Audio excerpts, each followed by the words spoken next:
Kumusta? Mabuti! For today's video, Another linis serye na naman tayo for today's video. At pagkatapos ko itapon ng mga damit ni Lola, ay sunod ko namang nilinis ay ang mga nakatambak dyan sa sulok. At sa sobrang dami na yan nga, hindi mo aakalain na nagkasya lahat yan dyan sa ilalim ng lamesa. May mga nagsasabi nga na mayroon daw hoarding disorder si Lola at Nili na maaaring tama naman dahil hirap sila na magtapon ng kanilang mga gamit na kahit pa ito ay mga serana o wala ng halaga. At katulad nga niyang bumili na aking pinalitan na pundi na kung hindi ko yan itatapon ay kukunin niya ni Nili at itatago niya. Mga bagay na kahit mga serana ay ayaw pang ipatapon katulad niya mga nakuha ko dyan sa ilalim ng lamesa, may sirang electric pan, may heater at may painitan ng tubig at kung ano-ano pa. At pati nga si Lola ay nagagalit din kahit balat ng kanyang mga gamot kapag itinapon ko ay nagagalit siya. At minsan nga ipalihim ko na nga lamang kinukuha yung balat ng kanyang mga gamot para itapon. Isa nga din sa mga paboritong ipunin ni Lola ay mga bill envelope na kahit mga nabayada na ay ayaw pa niyang ipatapon. Kaya sa mahigit 9 years ko dito kina Lola hindi ko malinis ng ganan ng kanilang bahay dahil nagagalit si Lola kapag pinakalman ko yung mga nakatambak nila. At pati nga si Nili ayaw niya pating ipatapon ang mga nakatambak dyan at nagagalit din siya. At syempre hindi tayo papatalo sa galit ni Nilush na kapag galit si Nili ay dapat ay mas galit tayo dahil kapag inintindi natin ang galit ni Nilush ay wala tayong magagawa at hindi makakalinis. At ay ngatdaig pa ni Nilush ang supervisor kung makabantay sa akin at tinitingnan niya kung ano yung mga itinatapon ko. Mga gamit ng mga serana na sasabihin niya pa sa akin ay wag ko daw itapon at magagamit pa daw. Ang mga may hoarding disorder ay nakakaranas sila ng pagkabalisa o anxiety at nagagalit sila kapag itinapon yung kanilang mga gamit. Pero bago ko gawin yan ay pinaliwanag ko muna din kay Nilush kung bakit kailangan ng itapon yung mga hindi na kailangan dito sa bahay at kung ano din ang magiging magandang resulta pagkatapos. Sa una nga lamang din nagagalit si Nili pero pagkatapos niyan ay nagiging okay din naman siya. At nakabantay nga din dyan sa akin si Nili dahil may mga itinatapon ako na gusto pa niyang kuhanin at mas maganda nga din nakita niya lahat ng aking mga itinatapon para hindi na niya hanapin. Sa dami nga ng mga basura na yan, isa wakas ay nakahinga na din ng maluwag yung ilalim ng lamesa. At sa ginawa ko nga yan ay ako pang nasabihan ni Nilush na gumawa daw ako ng kaguluhan at kalat dyan sa bahay. At ay nga todo sili pa sa akin habang hinahakot ko yung mga nakuha kong basura.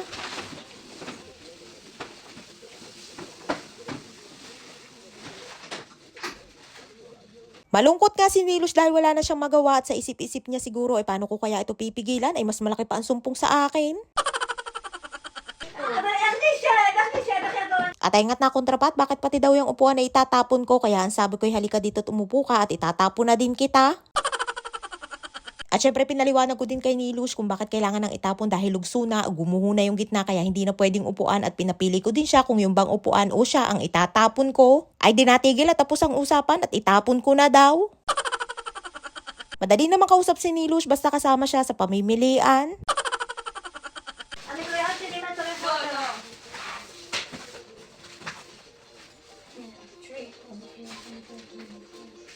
Kinuha niya nga yung payong at kay Lola daw yan at akala niya nga ay itatapon ko din. At pagkatapos ko magtapon ng mga basura ay niyaya ko na nga si Nilush at sabi ko ay papaliguan ko muna siya. At ay nga't sinumpong na naman ang kanyang sakit na tamaritis at ayaw niya daw maligo kaya sabi ko sige wag siyang maligo at tatawagan ko ang kanyang kapatid at isusumbong ko kaya ayan at sabay tayo agad.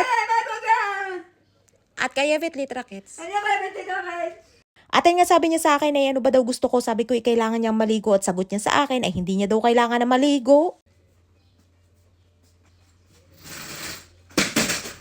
At sa galit nga ay wagas kong makapagdabog at dinukdok na naman nga sa sahig ang kanyang walker. At ngayon nga na wala na si Lola masasanay na din siya na araw-araw ay maligo at sa ayaw at sa gusto niya nga ay kailangan niya sumunod dahil para din naman sa ikabubuti niya ang mga ginagawa ko. Sa tulad namin mga caregivers ang pag-aaruga sa mga matatanda ay hindi lamang dahil sa pinasasahod kami, kailangan ay may kasama ding malasakit at pagmamahal sa kanila. At ay nga't may pagbabanta pa ang person for today's video at wag ko daw itapon ang mga gamit niya at ni Lola at kapag itinapon ko daw ay tatawag daw siya ng pulis. Dati-rati nga kapag malaki ang kanyang sumpong ay sinasabi ko na tatawag ako ng pulis at ngayon ay baligtad na at ako na ang ipapupulis niya.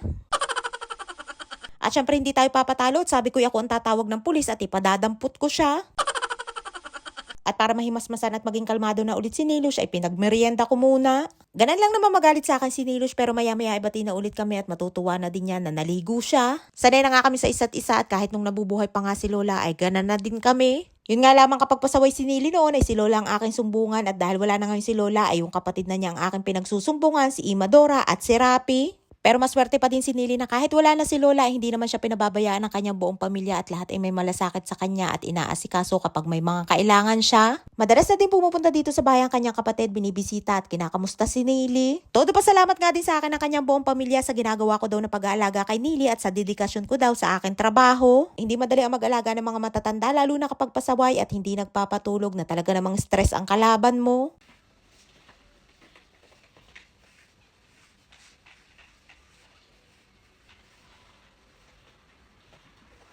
At ay nga sa wakas ay malinis na at nakapagbawas na ulit tayo ng basura at paunti-unti nga ay nakakahinga na ng maluwag ang bahay ni Nilush. Ang sarap nga sa mata kapag malinis ang paligid pero umpisa pa lamang yan at madami-dami pa nga akong kailangan linisin bago tuloy ang maging maaliwalas ang bahay ni Nilush. At sa dami nga ng mga kailangan itapon dito sa bahay ay madami-dami ding garbage bag ang aking kakailanganin. Pinalitan ko na nga din ang cover yung upuan ni Lola at dyan nga din ako lagi nakaupo at hindi nga pwedeng nawala yung cover dahil natutuklap na yung balat. Isa nga yan sala sa mga kailangan linisin, lalo na nga yung carpet na kailangan ng alisin.